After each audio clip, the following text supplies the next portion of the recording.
The colony world of Threshold 7 had 3 rules for survival. Never march alone.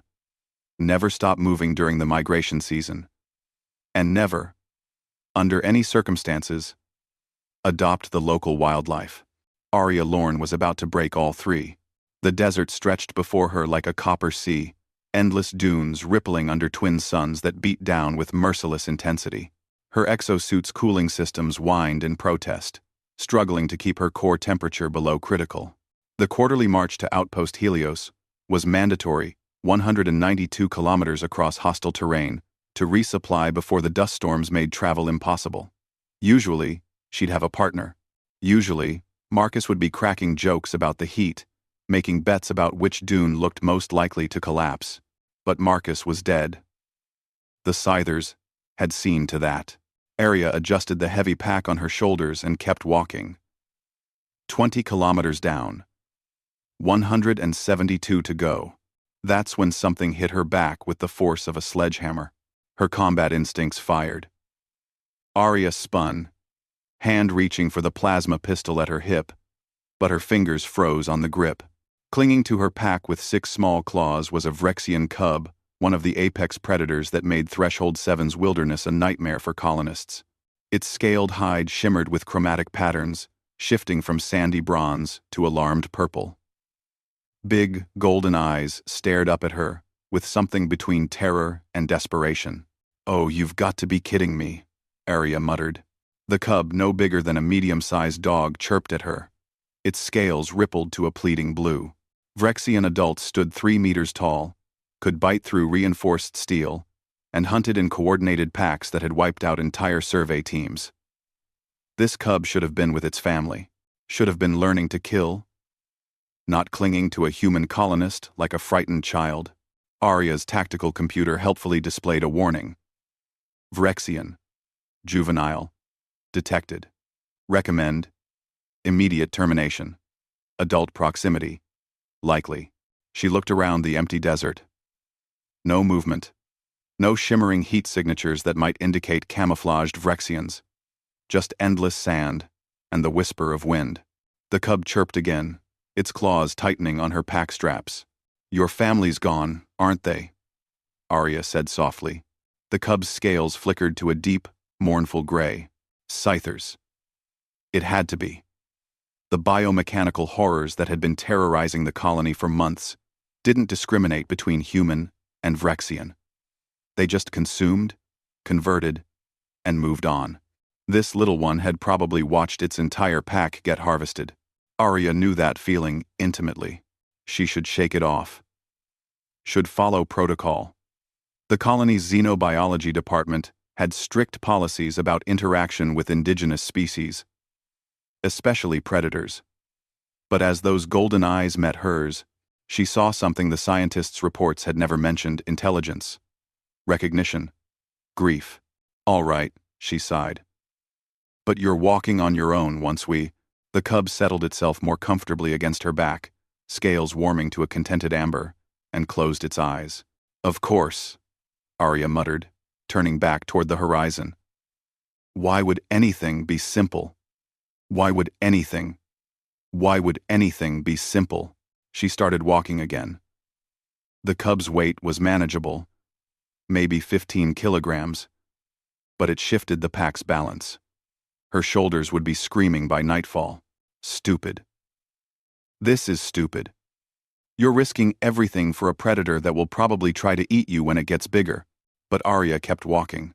Kilometers passed. The twin suns crawled across the sky, trading positions in their eternal dance. Arya's legs burned. Her water reserves dropped to 60%.